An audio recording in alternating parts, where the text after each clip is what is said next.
Em entrevista ao deputado federal Eduardo Bolsonaro, filho do presidente Jair Bolsonaro, o general Augusto Heleno, ministro-chefe do Gabinete de Segurança Institucional, rebateu de maneira contundente os ataques internacionais contra o Brasil e a gestão empreendida pelo governo Bolsonaro na Amazônia. Heleno principiou criticando a falta de conhecimento daqueles que depreciam o Brasil. Notícias ruins trazem prejuízos para os alvos dessas notícias. Essa história de o Brasil ser apontado no mundo inteiro que o Brasil está pegando fogo, isso é uma calúnia, uma coisa absolutamente inexplicável que alguém tenha coragem de dizer isso.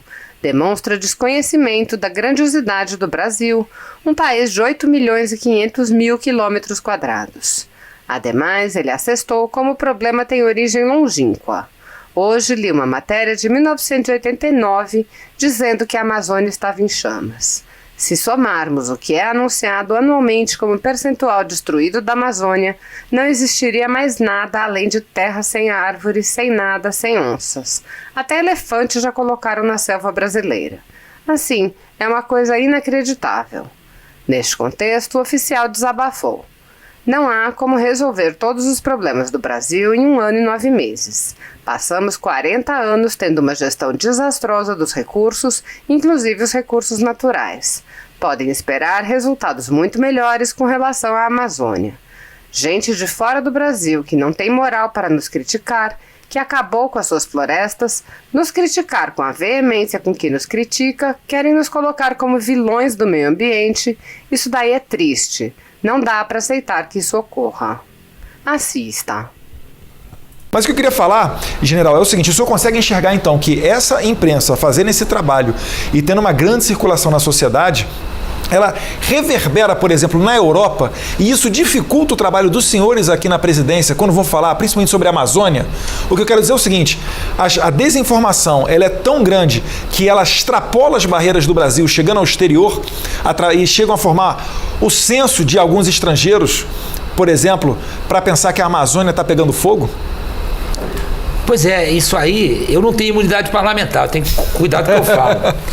Mas o que eu percebo é que essa falta de honestidade intelectual, ela acaba num mundo onde há 30 anos atrás já se falava em aldeia global.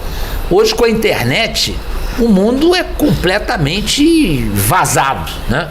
A não ser nos países totalitários, onde a mão de ferro do poder impede que as coisas ultrapassem as fronteiras desses países, nós estamos, qualquer coisa, eu dizia sempre, antigamente, quando um jovem oficial servindo lá em Alegrete fazia uma bobagem, ficava dentro do exército. Hoje, ele faz uma bobagem em Alegrete, 2 minutos depois, está lá a notícia, está lá na Europa, né? Está lá na África, está lá na Ásia. Então, isso aí trouxe uma responsabilidade para todos os cidadãos do mundo inteiro, que qualquer coisa vai ter uma repercussão muito maior do que se pode imaginar.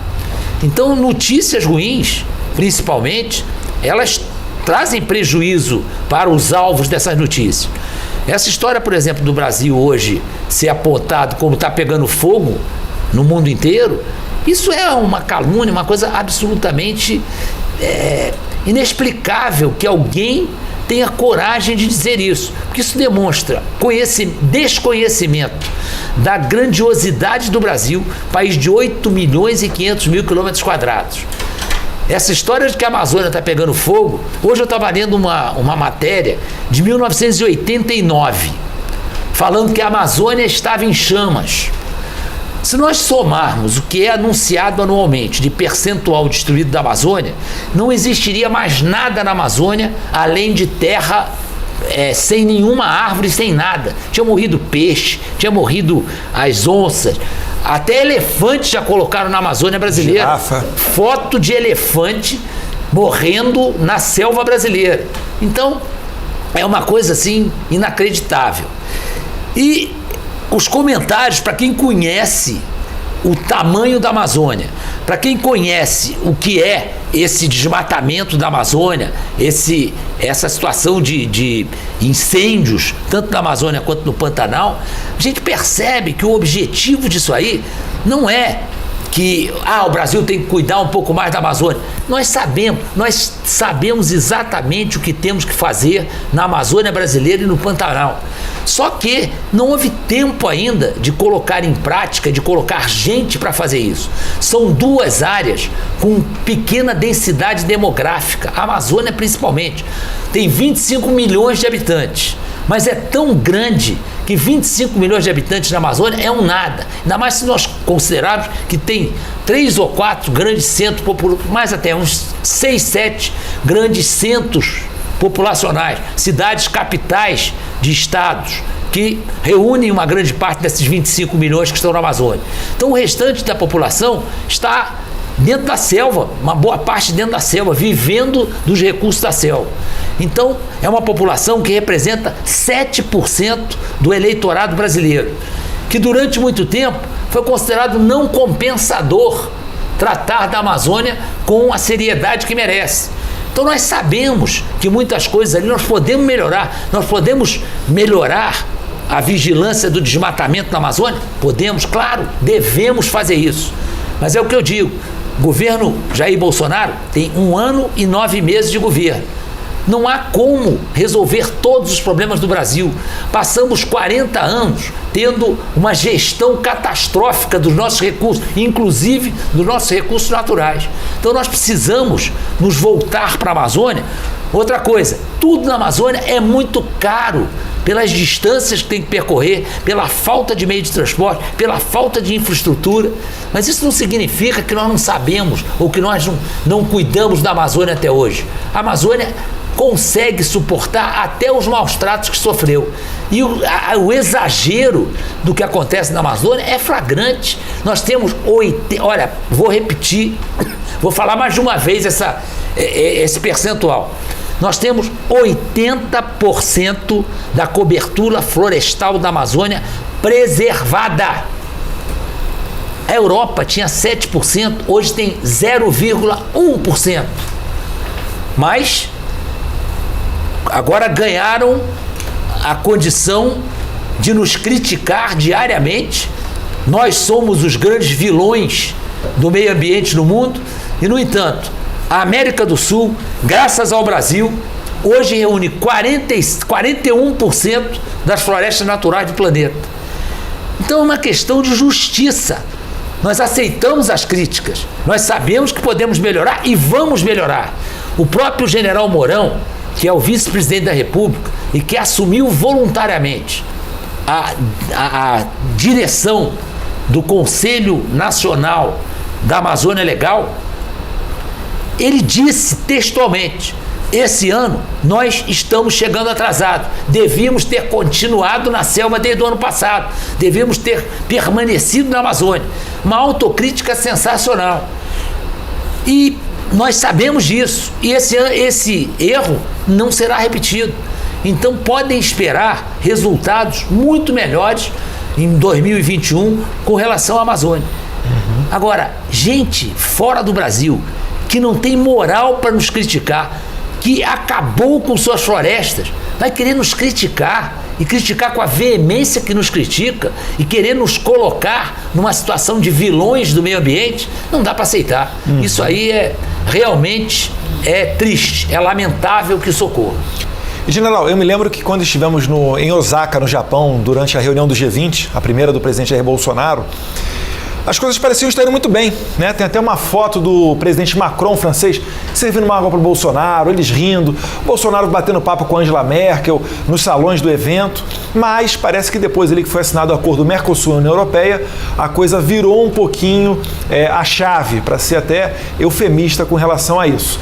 Então, no meu modo de ver, eu acho que isso daí também influencia um pouquinho nessas condutas aí, principalmente por parte de alguns poucos países europeus, porque a maioria é interessada em assinar e colocar adiante esse acordo comercial, mas alguns poucos países em fazer, né, essas acusações ao Brasil, que, como disse aqui o general, mantém 80% como o papai do céu criou a terra, 80% está lá igualzinho à Amazônia, ninguém nem tocou. Mas, general, indo um pouquinho mais adiante, e aqui fazendo mais uma vez o meu testemunho, né? Quando passamos por Índia, falamos com Narendra Modi. presidente Donald Trump, que defendeu o Brasil por ocasião da reunião extraordinária de emergência convocada pelo Macron para discutir a Amazônia sem a participação do Brasil. Quando passamos pelo Japão, pelos países árabes, a reclamação praticamente não existe com relação à Amazônia, né? Algumas vezes ou outra ali, prestação de auxílio, etc., mas parece que a crítica maior realmente vem desses poucos países europeus. Mas na Amazônia também, o senhor falou um pouquinho no começo, que teve um caso na primeira década dos anos 2000, sobre a raposa Serra do Sol. O senhor ainda era general da ativa. O senhor pode falar um pouquinho melhor com relação a isso? Até porque o meu colega de parlamento hoje, o general Girão, ele basicamente pediu reserva nessa situação, que ele estava comandando uma região ali em Roraima e devido ao seu descontentamento e à sua visão contrária de como se deu a raposa Serra do Sol, ele acabou entrando na reserva. Como é que foi esse caso da raposa Serra do Sol? Olha, quando eu cheguei na Amazônia, estava em discussão a demarcação de Raposa Serra do Sol, que é uma área, quem olhar o mapa de Roraima vai perceber que Roraima é praticamente um retângulo e o lado direito alto desse retângulo é exatamente a área de Raposa Serra do Sol. É uma terra onde havia várias etnias que viviam razoavelmente bem, onde havia plantadores de arroz que produziam 7% do arroz que o Brasil consumia, tinham um suporte na cidade de Boa Vista, uma cidade muito agradável, e de repente começaram a ser motivados a pedir a demarcação de Raposa Serra do Sol em terra contínua. Havia várias dessas etnias que não concordavam com essa demarcação contínua, outras começaram a ser incentivadas a brigar por essa demarcação, considerando que a partir disso eles teriam uma área muito mais extensa e poderiam se valer dessa área. Roraima é um dos estados mais ricos do Brasil em termos de minerais, principalmente em ouro, e eles achavam que isso ia ser a redenção dessas etnias e que eles iam ter condições de viver muito melhor. Havia muitos desses indígenas que trabalhavam nos arrozais. Eu nunca defendi os arrozeiros, eu nunca disse uma palavra em defesa dos arrozeiros.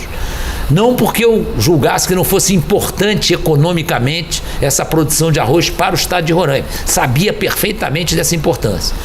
Mas para evitar, de todas as maneiras, de eu ser acusado que eu estava defendendo o poder econômico dos arrozeiros, que eu tinha algum interesse nisso, eu me escusei de fazer qualquer referência aos arrozeiros. A única coisa que eu defendia é que essa demarcação em terra contínua, devido aos não vou dizer conflitos, mas havia desavenças entre as etnias, isso ia, claro, ia aumentar a terra indígena ali, ferindo alguns preceitos constitucionais, inclusive, que rezavam que as terras indígenas deviam ser aquelas que estavam ocupadas em 1988. Mas pior que isso, ia provocar a exclusão desse território de algumas etnias que tinham desavenças com as mais poderosas.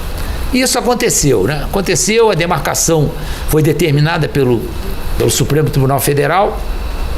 Eu tinha certeza que isso ia transformar a vida de Roraima, por tudo que a Raposa Serra do Sol representava no painel econômico desse estado.